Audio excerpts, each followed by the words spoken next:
Howdy, everyone. It's Amani and River from the Haven Trade School, Haven Village in East Tennessee. It's okay. And I am with our neighbor and dear friend, Farmer Blake from Tennessee Mountain Farm. One of the things, we have our Homestead Bootcamp coming up this weekend, and we have Blake coming because he's actually hooked us up with pigs and been sharing with us about holistic, pig care, focused on Korean natural farming. But I just, we were just talking, like, there's so much going on in a daily life in a homestead Yeah. that it's like, even just giving some updates. I know we try, on all of our accounts, on yours and ours, to just get people um, kind of up to date with what's going on. And it's a lot of work to just run the farm, much less keep everybody up to date. But there's so much valuable information. You've worked with a lot of young homesteaders getting back. You're a what generation? Fourth Fourth generation on this generation. farm. But you've learned a lot coming back, doing it in a more natural way, and you're really big about teaching people and sharing what you've learned, which has been so wonderful for us to have you as like a neighbor and friend to like learn from and be able to call up and ask for guidance, resources, connections.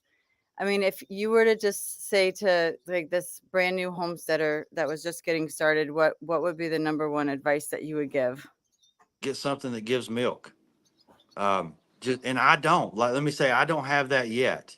But if I'm been thinking about what makes a successful homestead and something giving milk, a goat or a cow, either one, a sheep, something, seems to be the linchpin of a lot of things that go on a homestead for whatever Mm, reason.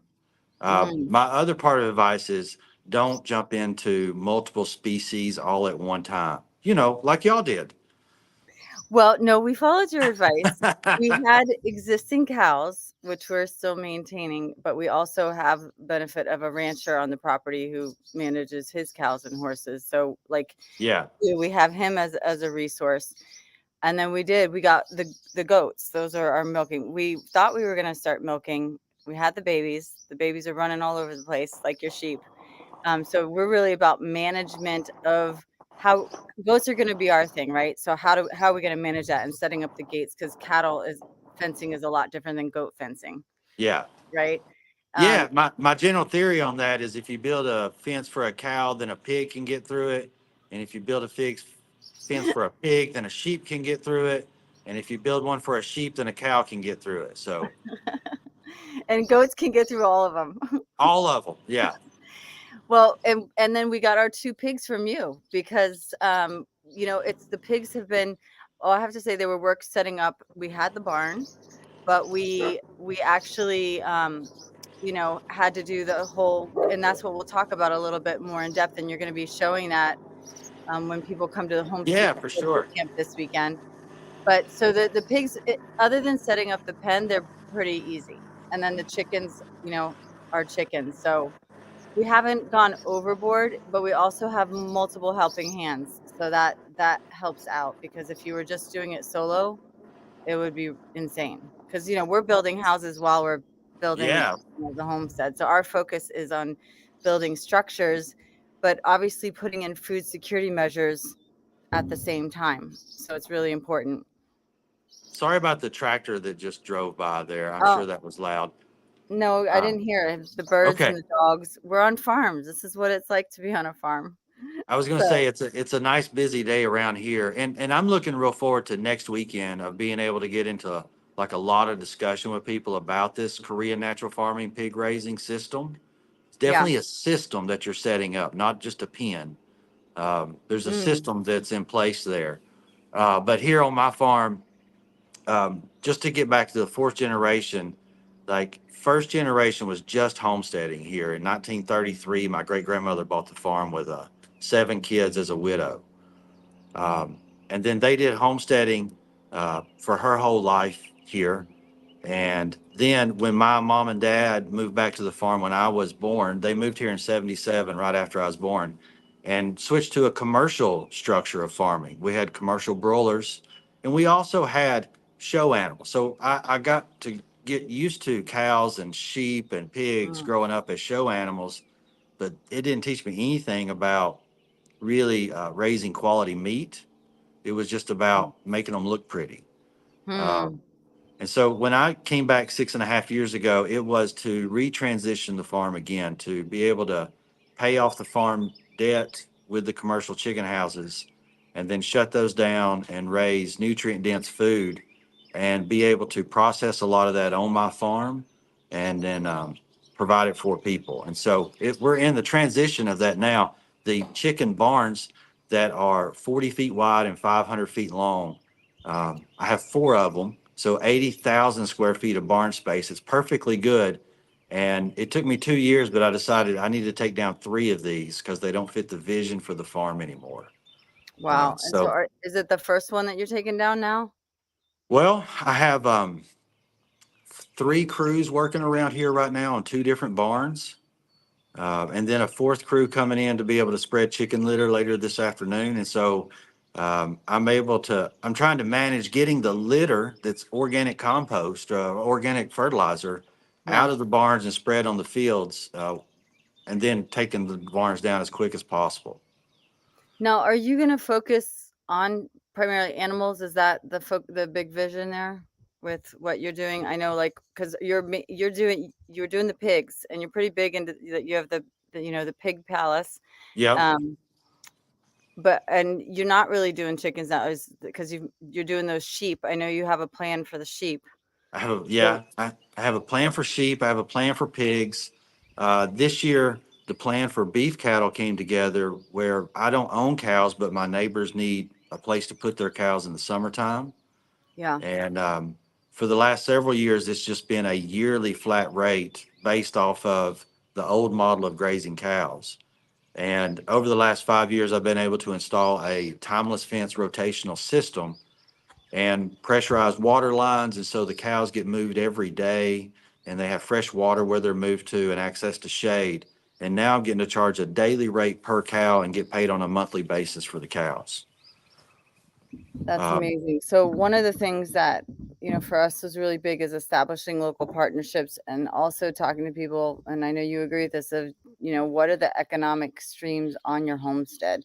And Nicole Sauce is going to be with us next weekend here too for the Homestead Bootcamp. And we talked last week, same conversation, like really being able to have a plan for things in place, because so many people return to the land, do a homestead, and they don't think that through. yeah, What having advice cash would you flow. give with that? For me, I can go through my cash flow enterprises real quick here. Um, but it's finding out multiple cash flow for sure.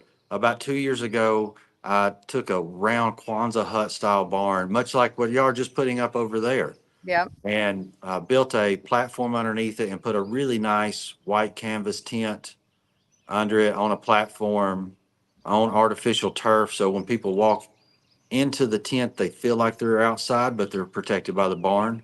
yeah. And the reason I'm taking down two of these barns is because the cash flow from that tent is so good that I do want to put up six more of those.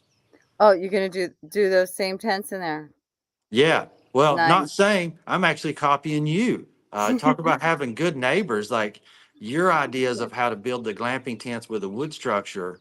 Yeah, Uh, that's the direction. I've been showing everybody a picture of that I carry nice. around with me. I've got one pinned. Like, here, look what I'm gonna build. Nice, nice. Um, Yeah, it's definitely that part of the model, right? Especially with people wanting to learn, and people you do that where people can, because we send anybody who wants to RV to you, yep, I have um, RV spots as well, and which is that's great what because that's not something that we're doing. So it's great that we can work, and you're right around the corner basically. So it's just these kinds of partnerships I think are really important. the Um, third barn is going to be for about seven more full hookup RV spots on the farm. yeah, that's gonna Um, be And so my vision for the farm is about educating people of how to grow their own food. And hopefully the tourism business is going to be the cash flow that we use to be able to not have to get big in agriculture, but I want to be specialized in agriculture for raising food. right. And you're primarily gonna focus on the sheep and the pigs with that? Are you coming Uh, back to the chickens? yeah, I'm probably getting chickens this week. Um, But Hey, what hey, we're we gonna have some extra chickens if you want some. We got some from the mayor. We have an abundance right now. The gray rainbow ones. They're, oh they're really oh, pretty. but do they have meat on I don't know if it's all fluff or meat. So you want meat first? them? No, No. I last year I tried to get bigger in the chicken business and it just wasn't a successful cash operation Yeah. really. And so this year we're getting smaller. We're going to do 50 at a time, and I'm very specific on why 50. And Why that's 50? because how much time it takes to process 50 chickens and then Mm, package 50 chickens and do something with them. I've learned that it's going to take me 3 hours to turn them into whole birds from live birds. And okay. then it's going to take me another 3 hours to cut those up and package them. Um, and so what I look at is I don't want to load myself down with 2 6-hour chicken processing days. Mm-hmm. Um, I I would don't know rather if I have two told you, three Blake, hour but days. we have one of our apprentices, Spencer, who's homesteading out there in Benton. So, because our land is really hilly here, Uh-huh. it's challenging with the chickens, let's say using chicken tractors, right? Like a Joel Right. Salatin method. And he's got that land. So we worked out with him that we paid for the materials to build 2 coops and bought the birds and the feed, and he's raising 100 birds for us, 100 meat birds. Oh, nice. Um, yeah, and then some of our members are going to help out with the processing, but maybe we can uh, get you some advice from you on that one, because Is that Spencer there behind the deli? um, I don't know where he's located. He's on Athens Road. Okay. Yeah, and he's Nice. been yeah. So these kinds, like, realizing we don't have to do everything in the homestead. And I don't know, I got some bees from, I told you, one of the Yeah. the local guys, the Hillbilly Bees, and he's coming to the Homestead Bootcamp on Saturday. He'll be talking, and he's been doing 7 years of natural beekeeping, and he's never used any insecticides or pesticides and doing it all now. It's just a great wealth of information. Looking somewhere to maybe put more hives where it can be a showcase, because a lot of people don't want people coming onto their property. And of course, being a trade school, we want people I was to going to say, learn. I'm just the opposite too, Yeah. I want people to come here. I've even offered, there was a lady that was going to grow some meat chickens. And I said, if you can't find a farm somewhere to do it, you're welcome to do a setup here at my farm. And Yeah, then you don't have to come every day. I can move chickens for you. Just, we find a way to make it work. exactly. No, it makes so much sense. It's these local partnerships that are so important. Well, I know I put out there that we were going to talk about pigs. Okay. What are the tips for someone listening into just the basics? And then can you tell us, I know you're into specialty animals. I know we have very special pigs. It's the best. Yeah. Yeah. So my tip that I give a lot of people, especially that haven't raised pigs before, but they're very interested in raising a pig to be in control of what the animal eats that you're going to eat. Um, and so my advice is just buy some grower pigs in March, April, or May, Hmm. raise them for 6 to 8 months during the summer and fall time, and then have them dispatched in the fall time and don't do pigs in the winter time. Pigs need a constant flow of water. And in our area, we're going to have several weeks where you're going to have to be carrying water from frozen lines or solving a frozen water line problem. Um, and so, yeah, my first suggestion is don't get into breeding pigs. Hmm. Right. The You only told us that. reason, We're not the doing only, that. the only reason I did that is because I just couldn't find a very specific breed and a very specific mixture of what I was getting to experiment with. Um, and so I have Mangalitsa pigs. They're a Hungarian lard breed of pigs. And I crossed those with a Duroc boar. My boar came from a very special farm, Cliff Davis over in Middle Tennessee. And he's been just a great pig farmer and a good resource for me. Everybody's got their resource Right. or needs a resource.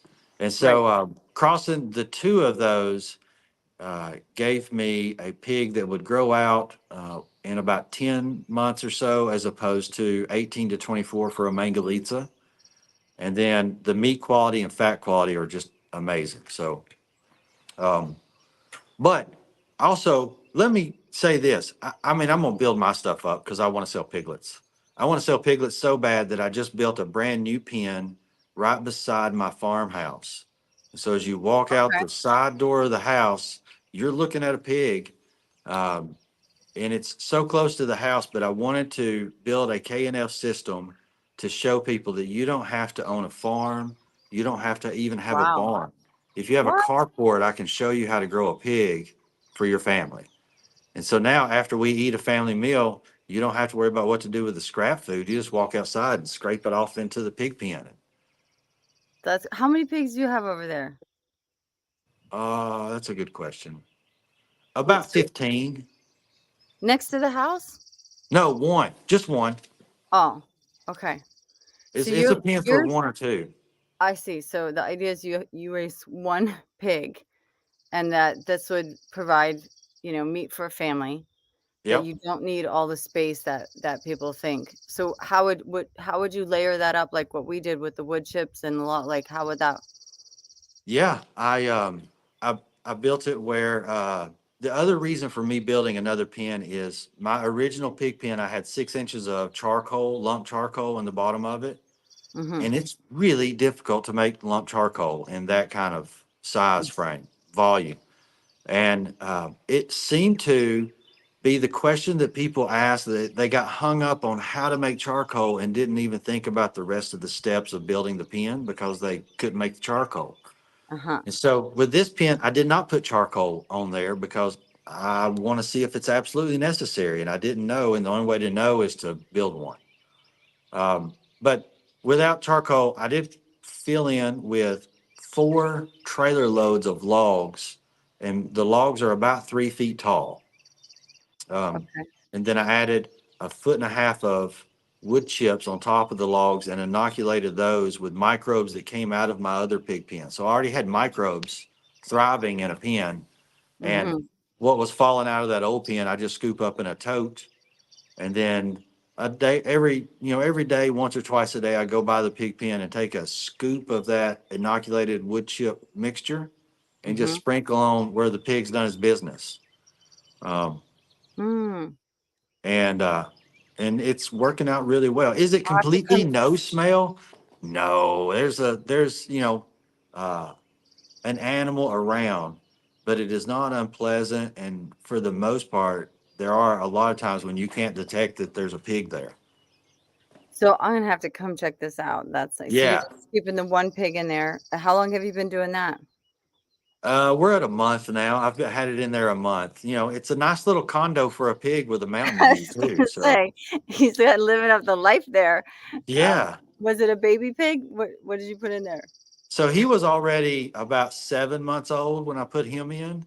I Okay. have a family reunion coming up in 2 weeks where about 80 to 100 members of my family are going to be here for the whole weekend. And that's my reunion pig. We're going to barbecue him. Oh, that is gonna be the one? Yeah. And then I have a Awesome. replacement that's 11 weeks old to go up there Okay, uh, just to to move into the replace him. condo. Yeah. Well, Move into the condo. and yeah, that's another partnership because we're doing our first farm to table dinner here. It's gonna be a the full moon, summer solstice, so magical day, and then we have our open house the same weekend. You're doing your family reunion, but awesome that you're gonna be featured as one of our local farmers because we're gonna get some of that pig, that pork for um, our farm to table event Friday night. So it's Yeah, just I have a real nice pig picked out for that. And I'm excited to be able to uh, do everything here at the farm and then bring y'all some barbecue. yeah, it's amazing because it's I think the one thing I would kind of maybe we can end with this, Blake, is that like when you're doing homesteading, the idea of doing it all yourself. I mean, we all do a lot, but it's these other relationships and other partnerships and other connections that we have with each other that really kind of gives us the strength to keep going on. And I don't think it's intelligent to try to just be the lone homesteader and think that you're gonna No, you got to have a community of people to lean on. yeah. Would you Um, say and it was interesting because Nicole was talking about her family were homesteaders that went across, like when you had to be a homesteader back in the day, right? Sounds like mhm. your great grandmother. I mean, what would you say the differences are? I'm kind of tested because she said something like when they were homesteading back in the day, when your great grandmother was, to today. What would you think would be like the similarities or differences, or something that we could have learned from them that maybe we're not quite applying in today's really what I would say popular homesteading world? Oh man, there are many times around here that I wish I had my grandfather still, because he was, a young man doing basically what I'm trying to do here too. The difference, I think, is that they were really just trying to feed themselves. Yeah, Um, it was out of necessity, and now a lot of people get to choose it as just a lifestyle that they would rather live. Um, but you do need to know, like, some of the basics about how to take care of animals and get used to that. Not all the animals are going to make it. yeah. Um, but we also have really nice tools these days that they didn't have back then. Portable electric fencing, polywire, um, PEX, Those pressurized hoggers water lines. that chew up your phones. Yeah, sometimes they chew up my phones. I will tell everybody here, this week I was out of cell phone service because Tuesday morning my phone dropped out of my pocket on my little 25 horsepower tractor as I was bush hogging thistledown, and the bush hog won. It completely destroyed that, and 3 days later I finally got cell phone service back. Um, But yeah, you're right. It's a different world than when they were doing it. I mean, the limited resources and tools they had. I think though, kind of what Nicole came to is that the resources they had were each other. And even if you didn't like everyone and you that's didn't right. all agree on the same thing, it was sort of an agreement that everybody had to get along because you all needed each other, right? When it was pig killing day, like, everybody had to do it. It wasn't. I don't like the way you look today. Right. Right. It's like that's kind of, and if we can get back to really some of that of like, and I think that's there is that simplicity to it of like coming back, like we don't need to all like you're coming together around a shared cause, right? And I think Yeah, when we understand and we put like good food at the forefront, because in today's world good food's kind of a risk. I it's do it's have a, a a fun story about that. I had a tour with the Chamber of Commerce, and Oh yeah. one of the members there worked in a commercial pig barn when she was younger. And she was looking around at my pig setup, and she said, "Do you give them iron shots when they're born because they're born deficient of iron?" Like, very definitive, right? And I said, "No, I don't. I don't give them any shots." And she's like, "Well, I wonder how they make it." And I said, the thing I have here is that there's all these people that tell you what you have to do sometimes, but very few people get to experiment about what happens if you don't do it. Right. And so I don't give my pigs shots, and somehow it's a miracle they live, and they seem pretty healthy, and happy. And so I do like whenever people come and tell me these things that they know for certain, but the only reason they know them for certain is because they heard it somewhere and they Right. never experienced it. And so I don't mind experiencing failure here because it gives me knowledge to share with people that's real knowledge and not just something that I heard online or read in a book. Yeah. And the homesteading experience is about learning, being willing to learn a lot. Yeah. Life is for learning, and learning is for life. Mm, I love that. Well, I think Not I my think quote. I'm just sharing it around. yeah, I think we should definitely do some ongoing conversations. I know you've got your Instagram, Tennessee Mountain Farm, and your Facebook page. For some reason, not able to access any of our Facebook accounts right now, but um, I think we should try to figure out how to do these Instagram lives and give people updates because there's so much information to be learned. So I appreciate you taking the time. I can't wait to have you out here next week on the farm to see how our pigs are doing and meet some of That's the right. other amazing folks coming. And if Yeah, I'm looking anybody's, real forward to it. yeah, and I'll just put up, if anybody's interested, I haven't even put that up here during the talk, but havenearthtradeschool.net is where you can find out more information, and you can also register for any of our upcoming events. But that's for our natural building, which we just did. Put that up. And that in Tennessee Mountain Farm, what's your website, Blake? Oh, I gotta get it updated again. So I just say go Mostly to my Facebook or Facebook or YouTube Instagram or YouTube. or YouTube. Awesome. All right. Well, thanks, Blake. Have Okay, a thank y'all very productive day on much. the farm. All right. Y'all have a Take great care. Saturday. All right.